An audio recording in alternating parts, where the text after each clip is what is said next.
ನಮಸ್ಕಾರ ಸ್ನೇಹಿತರೆ, welcome to domestic and global affairs channel. ನಾವು ಈ ದಿನ ವಿಡಿಯೋದಲ್ಲಿ 27 ಫೆಬ್ರವರಿ 2023 ಹಿಂದೂ ವಿಶ್ಲೇಷಣೆಯನ್ನು ನೋಡೋಣ.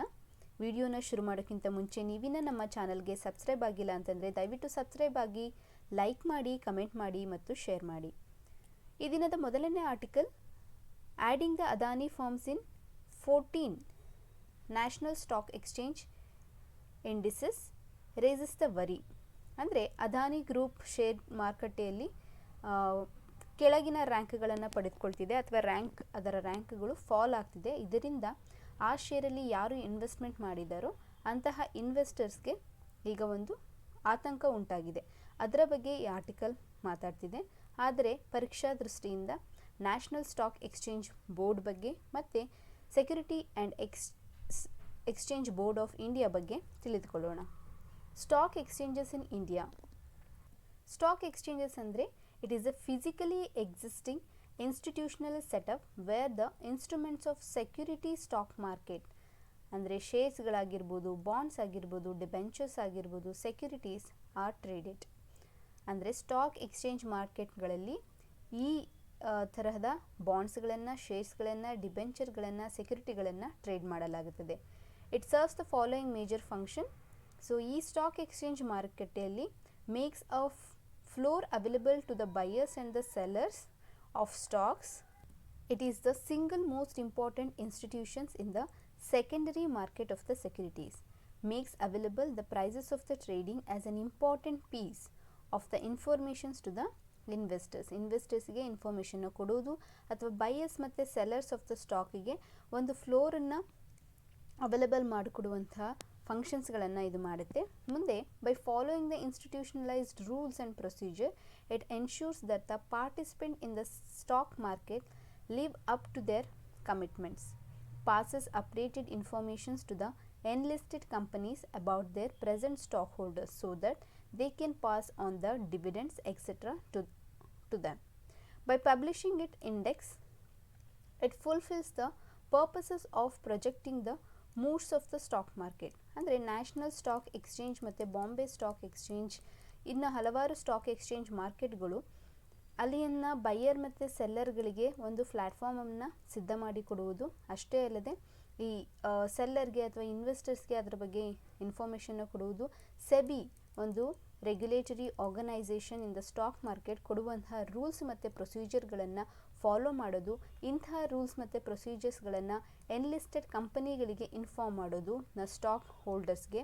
ಅಷ್ಟೇ ಅಲ್ಲದೆ ಇಂಡೆಕ್ಸ್, ಯಾವ ಕಂಪನಿ ಎಷ್ಟನೇ ಲಿಸ್ಟ್ನಲ್ಲಿದೆ, ಯಾವ ಕಂಪನಿಯ ಶೇರ್ಸ್ಗಳು ಮಾರುಕಟ್ಟೆಯಲ್ಲಿ ಹೆಚ್ಚು ಲಾಭವನ್ನು ಪಡಿತಾ ಇದೆ ಅಥವಾ ಡಿಕ್ರೀಸ್ ಆಗ್ತಿದೆ ಶೇರ್ನ ಪ್ರೈಸಸ್ಸು ಅನ್ನುವಂಥ ಮಾಹಿತಿಯನ್ನು ಕೊಡುವಂಥ ಕೆಲಸಗಳನ್ನು ಈ ಸ್ಟಾಕ್ ಎಕ್ಸ್ಚೇಂಜ್ ಕಂಪನಿಗಳು ಮಾಡ್ತದೆ. ಮುಂದೆ ಭಾರತದಲ್ಲಿ ಸೆಕ್ಯೂರಿಟಿ ಟ್ರೇಡಿಂಗ್ನ ಹಿಸ್ಟ್ರಿಯನ್ನು ನೋಡೋದಾದರೆ, security trading in India goes back to the 18th century when the East India Company began trading in the loan securities. Corporate shares started being traded in 1830s in Bombay with the stock of bank and cotton presses. The simple and informal beginning of the stock exchanges in India take one back to the 1850s when 22 stockbrokers began trading opposite the town hall of the Bombay under the banyan tree. The shift continued taking place as the number of the brokers increased, finally settling in 1874 at what is known as Dalal Street. This as yet informal group known as Native Share and Stock Brokers Association organized themselves as the Bombay Stock Exchange in 1875. ಅಂದರೆ ಭಾರತದ ಮೊದಲ stock exchange company ಯಾವುದು ಅಂತ ಕೇಳಿದರೆ Bombay stock exchange established in 1875. So the Bombay stock exchange is the oldest stock exchange in Asia. ನೋಡಿ, ಏಷ್ಯಾದಲ್ಲೇ the oldest stock exchange ಯಾವುದು ಅಂತಂದರೆ Bombay stock exchange and was the first to granted permanent recognition under the security contract regulation act 1956. The Bombay Security Exchange was followed by the Ahmedabad Stock Exchange in 1894, which focused on trading in the shares of textile mills.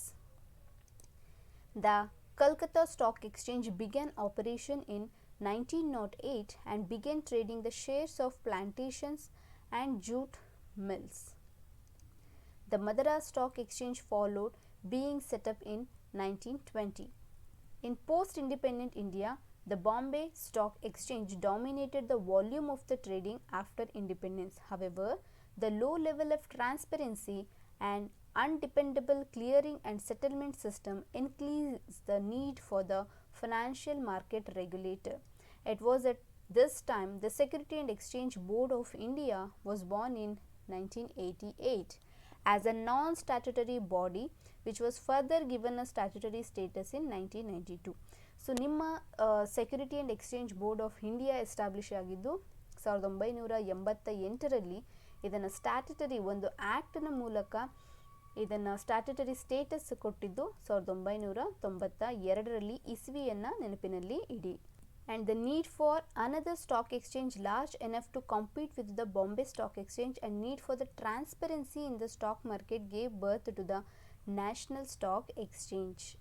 The current stock exchange scenario: after the country gained independence, 23 stock exchanges were added apart from the Bombay Stock Exchanges. However, at present there are only 7 recognized stock exchanges along with the Bombay Stock Exchanges and National Stock Exchanges as follows: Calcutta Stock Exchange, Magadha Stock Exchange Limited, Metropolitan Stock Exchange of India Limited, India International Exchange and National Stock Exchange IFSC Limited. ಇನ್ನು SEBI ಬಗ್ಗೆ ನೋಡೋದಾದರೆ it is a statutory body. So statutory ಸ್ಟೇಟಸ್ನ ಪಡ್ಕೊಂಡಿದ್ದು 1992ರಲ್ಲಿ, but ಇದು establish ಆಗಿದ್ದು 1988ರಲ್ಲಿ. So ಇದು ಸ್ಟ್ಯಾಟ್ಯುಟರಿ ಸ್ಟೇಟಸ್ ಪಡ್ಕೊಂಡಿದ್ದು 1992ರಲ್ಲಿ. It is statutory body, a non constitutional body which is set up by the parliament established on 12th April 1992 in accordance with the provisions of Security and Exchange Board of India Act 1992. The basic function of the SEBI is to protect the interest of the investors in securities and to promote and regulate the securities market. The headquarters of SEBI is situated in Mumbai. The regional offices of SEBI are located in Ahmedabad, Kolkata, Chennai and Delhi. ಸೆಬಿಯ background ನೋಡೋದಾದರೆ before SEBI came in to existence ಅಂದರೆ ಸೆಬಿಗಿಂತ ಮುಂಚೆ controller of the capital issues were the regulatory authority for the stock market. It derived authority from the capital issue control act 1947. In April 1988, the SEBI was constituted as a regulatory of the capital market in India under the resolution of the Government of India. Initially, SEBI was a non-statutory body without any statutory power. It became autonomous and given the statutory power under the SEBI Act of 1992. Powers of SEBI ನೋಡೋದಾದರೆ quasi judicial, quasi executive, quasi legislative ಅನ್ನೋ 3 ಭಾಗಗಳಲ್ಲಿ ನಾವು ನೋಡಬಹುದು. Quasi judicial ಅಂದರೆ power to give judgments on unethical and fraudulent activities especially in the stock markets. ಹಾಗೆ power to implement the regulations and take legal action against the violators of these rules and framing the rules and regulations to protect the interest of the investors in the stock market. ಮುಂದಿನ ವಿಷಯ, over 2800 participant in the race for 7.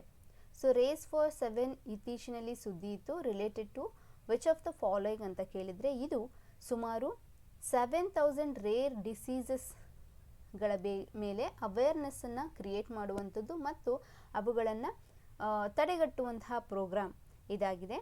So ಇಲ್ಲಿ ನಿಮಗೆ race for 7 consider the following statement. ಮೊದಲನೇದು, it is related to eliminate some other disease, rare disease ಬಿಟ್ಟು ಬೇರೆ ಯಾವುದಾದ್ರು ಡಿಸೀಸನ್ನು mention ಮಾಡ್ಬೋದು. ಸೊ ಎರಡನೇ ಸ್ಟೇಟ್ಮೆಂಟ್, ಇಟ್ ಇನ್ಕ್ಲೂಡ್ಸ್ 700 ರೇರ್ ಡಿಸೀಸಸ್ಗಳು. So don't confuse, it is 7000 rare ಡಿಸೀಸ್ಗಳ ಮೇಲೆ ಅವೇರ್ನೆಸ್ಸನ್ನು ಕ್ರಿಯೇಟ್ ಮಾಡುವಂತಹ ಪ್ರೋಗ್ರಾಮ್ ಬಂದುಬಿಟ್ಟು ರೇಸ್ ಫಾರ್ 7 ಆಗಿದೆ. ಹಾಗಾದರೆ ರೇರ್ ಡಿಸೀಸ್ ಅಂದರೆ ಏನು ಅಂತ ನೋಡೋಣ. Uh rare disease also refer to as orphan disease and is any diseases that affects a small percentage of the population. Most rare diseases are genetic ಆಗಿರುತ್ತೆ and are present throughout the person entire life even if symptoms do not immediately appear. ಬಹಳ ಬೇಗ ಇದರ ಗುಣಲಕ್ಷಣಗಳು ಕಂಡು ಬರದೇ ಇದ್ರೂ ಇದು genetic ಆಗಿರುತ್ತದೆ ಮತ್ತು ಪರ್ಸನ್ ಯಾರು ಎಫೆಕ್ಟ್ ಆಗಿರ್ತಾರೆ ಅವರ ಲೈಫ್ ಲಾಂಗ್ ಈ ರೋಗ ಅವರ ಜೊತೆ ಇರ್ತದೆ. ಹಾಗಾದರೆ ಕ್ಯಾರೆಕ್ಟರಿಸ್ಟಿಕ್ಸನ್ನು ನೋಡೋದಾದರೆ, rare diseases are characterised by wide diversities of the symptoms and signs that vary not only from disease to disease but also from patient to patient. ಅಂದರೆ ಯಾವುದೋ ಜ್ವರ ಬಂತಂದರೆ ಟೆಂಪರೇಚರ್ ಇನ್ಕ್ರೀಸ್ ಆಗಿರುತ್ತೆ, ಸೊ ಇನ್ನೊಬ್ಬ ವ್ಯಕ್ತಿಗೂ ಜ್ವರ ಬಂದರೆ ಟೆಂಪರೇಚರ್ ಇನ್ಕ್ರೀಸ್ ಆಗಿರುತ್ತೆ. ಸೊ ಇದು symptoms same, increase in temperature we call it as fever ಅಥವಾ ಜ್ವರ. ಆದರೆ ಈ ರೇರ್ ಡಿಸೀಸಸ್ಗಳು ಪರ್ಸನ್ 1ಗೆ ಬಂದಂಥ ಸಿಂಪ್ಟಮ್ಸ್ಗಳು ಪರ್ಸನ್ 2ಗೆ ಬಂದಂಥ ಸೇಮ್ ರೇರ್ ಡಿಸೀಸ್ನ ಸಿಂಪ್ಟಮ್ಸ್ಗಳು ಸೇಮ್ ಆಗಿರುವುದಿಲ್ಲ, ಒಂದೇ ತರಹ ಇರುವುದಿಲ್ಲ. But also from patient to patient suffering from the same disease relatively common symptoms can be hidden underlying the rare diseases leading to the missed diagnosis. So ಈ ಥರ ಸಿಂಪ್ಟಮ್ಸ್ಗಳು ಚೇಂಜ್ ಆಗುವ ಒಂದು ಕ್ಯಾರೆಕ್ಟರ್ನ ರೇರ್ ಡಿಸೀಸ್ ಹೊಂದಿರೋದ್ರಿಂದ ಡಯಾಗ್ನೋಸಿಸ್ಗಳಲ್ಲಿ ಸ್ವಲ್ಪ ವ್ಯತ್ಯಾಸ ಆಗಬಹುದು ಅಥವಾ ಮಿಸ್ ಡಯಾಗ್ನೋಸಿಸ್ ಆಗಬಹುದು. The most common rare diseases recorded in India ಯಾವುದು ಅಂತ ನೋಡೋದಾದರೆ, haemophilia, thalassaemia, sickle cell anaemia, primary immunodeficiency in children, autoimmune disease, lysosomal storage disorder such as Pompe disease and Hirschsprung disease, Gaucher's disease, cystic fibrosis and hemangiomas and certain form of muscular dystrophies. ಮುಂದಿನ article vulture survey spots 3 species each in Bandipur ಮತ್ತು ನಾಗರಹೊಳೆಯಲ್ಲಿ 3 vulture ಸ್ಪೀಸೀಸ್ಗಳನ್ನು identify ಮಾಡಿದೆ ಈ ಸರ್ವೆಯಲ್ಲಿ. ಹಾಗಾದರೆ ಕರ್ನಾಟಕದಲ್ಲಿ ಇರುವ ಏಕೈಕ ವಲ್ಚರ್ ಸ್ಯಾಂಚುರಿ ಯಾವುದು ಅಂತ ನೀವು ನನಗೆ ಕಮೆಂಟ್ ಬಾಕ್ಸಲ್ಲಿ ಕಮೆಂಟ್ ಮಾಡಿ ತಿಳಿಸಿ. ಸೊ ವಲ್ಚರ್ ಬಗ್ಗೆ ಕೆಲವೊಂದು ವಿಷಯಗಳನ್ನು ನೋಡೋದಾದರೆ, it is one of the 22 species of the large carry on eating birds that live predominantly in the tropic and subtropics. They act as important functions as a nature's garbage collectors and help to keep the environment clean of waste. ಯಾಕಂದರೆ ಇದು ಸತ್ತ ಪ್ರಾಣಿಗಳನ್ನು ತಿನ್ನೋದ್ರಿಂದ ಇದನ್ನು nature's garbage collectors ಮತ್ತು environment clean of the ವೇಸ್ಟಿಂದ clean ಇಟ್ಟುಕೊಳ್ಳುವಂತಹ ಕೆಲಸಗಳನ್ನು ಇವು ಸಹ ಮಾಡ್ತವೆ. Vultures also play a vulnerable role in keeping the wildlife diseases in check.